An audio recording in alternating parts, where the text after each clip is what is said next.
Olá, seja bem-vindo ao Sinistro do Gorila Branco TV, onde eu falo what the fuck eu quiser sobre cinema, e hoje tem Battle of Sexes, filme direção do casal Jonathan Dayton e Valerie Faris, com Steve Carell e Emma Stone no elenco, sobre a história dessa partida de tênis entre Billie Jean King e Bobby Riggs nos anos 70. Da hora, vamos aí! Esse termo Battle of Sexes, né, porque a gente já tem esse termo da Guerra dos Sexos há mais tempo, mas o Battle of Sexes foi uma expressão que eles usaram para dar o título dessa partida de Bobby Riggs, que tinha sido um campeão de tênis, e Billie Jean King, também uma campeã de tênis. Então, um jogo misto, né? Uma moça contra um cara, e aí batalha dos sexos sobre isso, que já nos anos 70, 60 e até antes era já um tema, um tópico quente na sociedade. Naquele ano de 1973 marcou ainda mais fortemente essa disputa, essa batalha dos sexos no US Open daquele ano, com esse amistoso entre os dois atletas. Existe um documentário muito bom, altamente recomendável, sobre as tensões desse jogo, que saiu em 2013, o jogo foi em 73, e em 2017 saiu a longa ficção dessa história, né? A dramatização um pouco desse documentário. Então tem um contexto diferente do documentário, tem linha narrativa e estrutura diferente do documentário, mas é muito legal assistir essa dobradinha do Doc 2013 e desse longa ficção de 2017. Os dois têm o mesmo nome, Battle of Sexes. A direção é do casal Jonathan Dayton e Valerie Faris, que já tinham dirigido o Steve Carell em Little Miss Sunshine, filmaço também. E o roteiro é do Simon Beaufoy, que é o cara que fez o roteiro de 127 Horas e Slumdog Millionaire, os dois filmes dirigidos aí pelo Danny Boyle. E esse é um filme protesto, é um filme de contexto, né? Conta uma história, e é uma história de protesto sobre a Billie Jean King. Ela é um símbolo feminista fudida, ativista ainda nos tempos de hoje, e também levantou muita bandeira sobre essa igualdade de salários, inclusive, entre homens e mulheres, tanto no campo que ela atuava, né? Jogando tênis, quanto em outras esferas também aí, de outros meios de produção, de trabalho e de, enfim, atuação, né? Um tema super em voga hoje ainda, infelizmente, e conforme as pesquisas no mundo aí indicam, isso só vai chegar num nível de igual para igual mesmo nessa questão de salário homem e mulher daqui uns 100 anos ainda. Então a história dessa partida tem muito disso, desse cara que é o Bobby Riggs, que admite-se um porco chauvinista. Ele já é um mala, só que ele também investe esse personagem para provocar ainda mais todo mundo, né? E colocar ainda mais lenha nessa fogueira. Então tem esse tema mesmo dessa partida desse cara que apresenta-se como um atleta superior às mulheres apenas por ser um homem, né? O cara já jogava pra caralho, ganhou não sei quantos campeonatos, mas ele coloca-se nesse ar de superioridade por ser um homem acima das mulheres. Então já tem essa tensão. E essa segunda tensão, que é que ele também, como essa associação, federação de tênis, acreditava mesmo que os homens deveriam receber mais do que as mulheres em quesito de prêmios e patrocínios e tudo referente a essa compensação financeira, porque eles jogam mais, atraem mais público e são melhores do que as mulheres, que têm mais excitação, mais empolgação nos jogos dos homens. E nessa história, né, a Billie Jean King veio com esse argumento que batia para mim, foi o principal argumento que bateu essa discussão, né, ou que deu pelo menos esse pontapé para realmente reavaliar esse equilíbrio monetário nos jogos, que é os jogos das mulheres também no US Open e Wimbledon, sei lá, sempre lotou a arquibancada. Então, mesmo que jogos de homens pudessem ser, como eles afirmavam, mais empolgantes, o número de ingressos vendidos para um jogo masculino ou para um jogo feminino, de individual ou de dupla, sempre lotava os estádios. Então, isso de o esporte masculino traz mais público não é inteiramente verdade. E os ingressos também eram vendidos ao mesmo preço. Então, por que premiar as atletas femininas com um checão de menos valor do que para os caras? A conta não fecha. E isso é tão atual hoje quanto era atual 40, 50 anos atrás, que faz pouco tempo teve esse campeonato de skate, que foi o Oi Park Jam, que teve também uma treta aí de salários da premiação para o primeiro lugar masculino e do primeiro lugar feminino.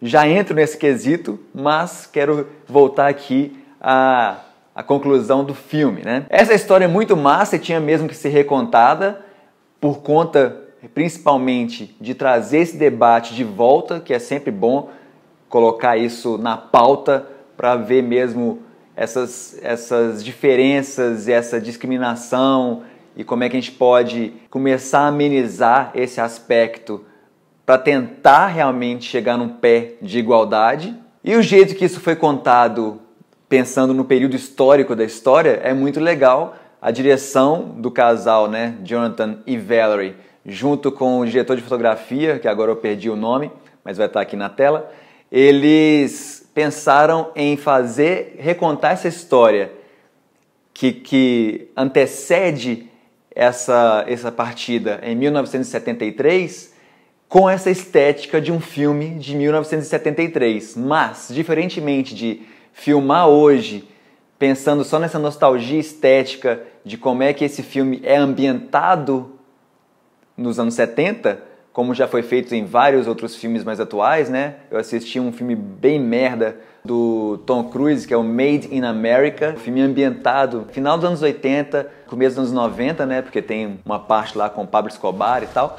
Tem essa estética de um filme ambientado nessa época. Então, fotografia exagerada, né? Quase cagada, assim, quando mostra o Tom Cruise sobrevoando Colômbia, Bolívia, sei lá, América do Sul. Coloca essa carga estética de tratamento de cor bem nostálgico dos anos 70, 60 até, apesar do filme ser 90. Então, tem uma coisa da temperatura de cor muito quente e tal, que carregado demais fica muito chato. No Batalha dos Sexos é justamente o oposto disso. Ao invés de só pensar num filme ambientado, dar essa estética de um filme ambientado dos anos 70, o que a direção de fotografia pensaram juntos, produzir o filme como seria produzido nos anos 70. Então a textura do filme, a estética, né, desse tratamento e tal, é muito mais próximo dessa textura mesmo que você vê nos filmes dos anos 70, né?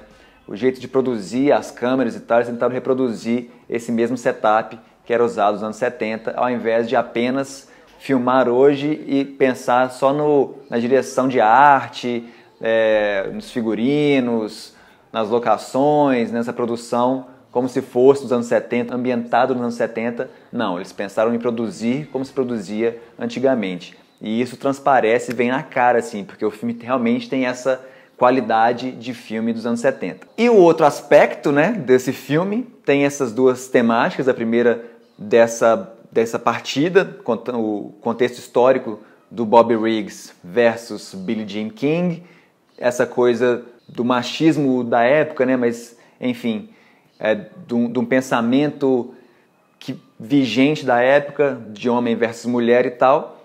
E esse outro aspecto que também é importante para os dias de hoje, que é essa igualdade de gênero referente ao valor dos salários pagos para homens e mulheres. E aí eu retorno, então, contextualizando e localizando para a gente no Brasil esse campeonato que teve, que foi o Oi Park Jam, campeonato de skate em Santa Catarina, que gerou um bocado de discussão, porque o primeiro lugar masculino que ficou com o atleta profissional Pedro Barros, levou R$17 mil de checão, e o primeiro lugar feminino, que também é um atleta profissional, que é a Indiara Asp, levou cincão. Então 17 versus cincão. E aí tem um monte de questões sobre isso. Eu não estou absolutamente, né, inserido, nem de leve na verdade, inserido nesse universo do skate amador e profissional no Brasil, não é a minha praia mesmo, mas eu me simpatizo muito porque, enfim, com minha experiência, minha bagagem de prática com o parkour, que também entra ali mais ou menos nessa categoria de esporte urbano, junto com skate, com slackline, com escalada indoor, saca? Nenhuma dessas práticas são estritamente esporte, nem estritamente urbanas, mas eles entram nessa categoria, né, global aí, quando a gente fala desse tipo de atividade aqui no Brasil. Então, por fazer parte desse universo do parkour e de outras práticas urbanas, eu tomo as dores da galera aí do skate. Mas não quero entrar aqui atropelando discursos de pessoas que representam melhor essa atividade do que eu, mas eu também ainda quero levantar alguns pontos sobre essa discussão, porque, como eu disse antes, eu acho que o legal mesmo é colocar esse debate na roda e levar a pauta para mais lugares. A foto que mostra os dois vencedores, né, a Indiara e o Pedro, no pódio, cada um com seu cheque, viralizou, circulou pra cacete na internet, com todo mundo descendo o pau na organização e cobrando dos patrocinadores sobre essa discrepância nas premiações. E a organização do evento argumentou muito mal sobre esses protestos, dizendo que dos 24 atletas da categoria masculino, todos eram profissionais e eram os 24 melhores atletas do mundo. Das 10 atletas da categoria feminina, apenas 3 eram profissionais, as outras 7 amadoras. E aí existe um apelo do esporte, né, muito maior para o público masculino, cerca de 90%, mais de 80% do público que inclusive atendeu ao evento é composto de jovens garotos ou jovens adultos, né, do sexo masculino, e só 10% disso que são garotas e tal, moças e pessoas que acompanham os caras. Portanto, as premiações deveriam condizer também a isso. E aí, como Billie Jean King disse, né, tipo, mesmo os jogos masculinos ou os jogos femininos, o espaço, as cadeiras, a arquibancada tá lotada do mesmo jeito e os ingressos vendidos ao mesmo valor. Então, por que ter diferença de valor, de prêmio para categorias, né, referentes a gênero? Por outro lado, esse foi o primeiro evento de skate park no Brasil que premiou uma categoria feminina e também deu visibilidade para as moças, porque, enfim, um mega evento que teve mídia pra cacete. Né? Eu vi vários posts sobre esse assunto. A maioria é só replicando um texto do outro, na verdade, né? Poucas pessoas criaram novos artigos sobre o assunto. E também li vários comentários das pessoas reagindo a essa notícia, várias pessoas levantando a bandeira pró-feminista, como eu estou fazendo, e várias pessoas indo na contramão disso, dizendo que é mimimi das moças, ou então já que é para ter igualdade de gênero, vamos colocar então o campeonato misto, os caras com as mulheres disputando, né, sobre as mesmas regras, na mesma categoria, e aí o que ia dar de resultado é que o pódio ia ser só com os caras. E aí eu queria ver mesmo se as mulheres iam competir igual. O outro cara falou, então vamos colocar as moças e os caras para fazer a mesma manobra e ver quem faz melhor e tal. A Carla Mata, por exemplo, que é a presidente, acho, mas é representante da Associação Piauiense de Skate, foi uma das poucas moças, né, que estão nesse status de representação, que se manifestou dizendo que concorda com todo esse debate, que também acha uma merda que o cara receba mais que a mina, mas que pelo menos a mina começou a receber, que antes nem isso recebia. Então é muito difícil falar de fora quando você não entende o contexto de dentro. E nesse ponto eu acho que é muito legal porque esse prefeito de São Paulo, o Haddad, fez aí uma ação antes de sair da prefeitura que era de diminuir a velocidade máxima permitida das vias, né? Então, por exemplo, a Marginal Tietê, a Marginal Pinheiro, sei lá, e as vias urbanas, né, diminuíram a velocidade máxima, que era de 60 km por hora, para 50 km por hora. E essa ação dele tinha a ver pensando na segurança dos ciclistas, em mais mobilidade urbana, dos pedestres também, pensando à frente numa redução de acidentes de trânsito, né, de eventuais acidentes fatais, né, mortes no trânsito. Isso bem no finzinho do mandato dele. E aí, quando entra o Zazi, como é que o Dória é chamado? É o prefeito... Prefeitop.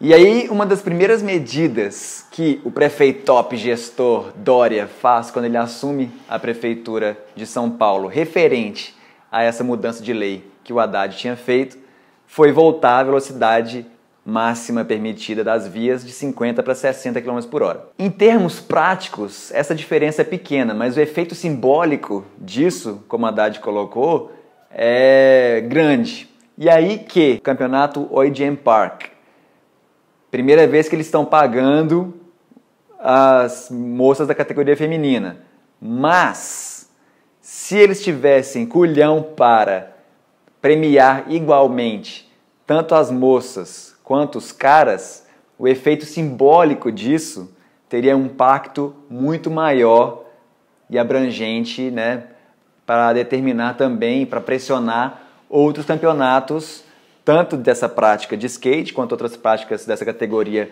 de esporte urbano, mas também outros esportes em outras, enfim, modalidades. Billie Jean King, em 1973, né, quando estava rolando o US Open, junto com outras 9 atletas, não sei, manifestaram, protestaram, colocaram pressão no US Open e conseguiram a igualdade na premiação para as duas categorias. Em Wimbledon, só em 2007 que isso aconteceu, então 25 anos depois, né? 35 anos depois. Ou seja, leva um tempo mesmo para as coisas se equilibrarem. Mas, se não tiverem ações para pressionar as organizações para fazer isso agora, não vai ser daqui 10 anos, 20 anos que vai acontecer. Então eu acho muito legal do filme e colocar esse contexto do filme para uma ação que aconteceu agora, em janeiro de 2017, no Brasil, com o Oi Park Jam, para que esse assunto fique mesmo quente e continue nas pautas das conversas na internet, também em mesas de bar e tal. Certo? Resumindo então, tem esses 2 filmes que são bem legais de assistir, que os 2 chamam Battle of Sexes, tanto o documentário quanto o filme que estreou agora, finalzinho de 2017, com Emma Stone vivendo o papel de Billie Jean King e Steve Carell fazendo Bob Riggs. E também sugiro aí que continuem-se esse debate sobre igualdade de gênero, seja com quem você estiver conversando, nas redes e tal. Certo? Espero que tenha curtido o vídeo. Se você quer continuar acompanhando os vídeos aqui do Gorila Branco TV, faça o favor de inscrever-se no canal para acompanhar de perto as próximas atividades que rolam por aqui no universo GB. Mete um curtir também aí no vídeo, se você, enfim, entrou na mesma frequência do que eu estou falando aqui. Eu estou experimentando novos jeitos de fazer essa produção e esse feedback aí de quem assiste é importante para eu entender se eu estou num caminho legal para quem acompanha as coisas que eu faço. Beleza? É isso, eu fico por aqui. Valeu, é nóis!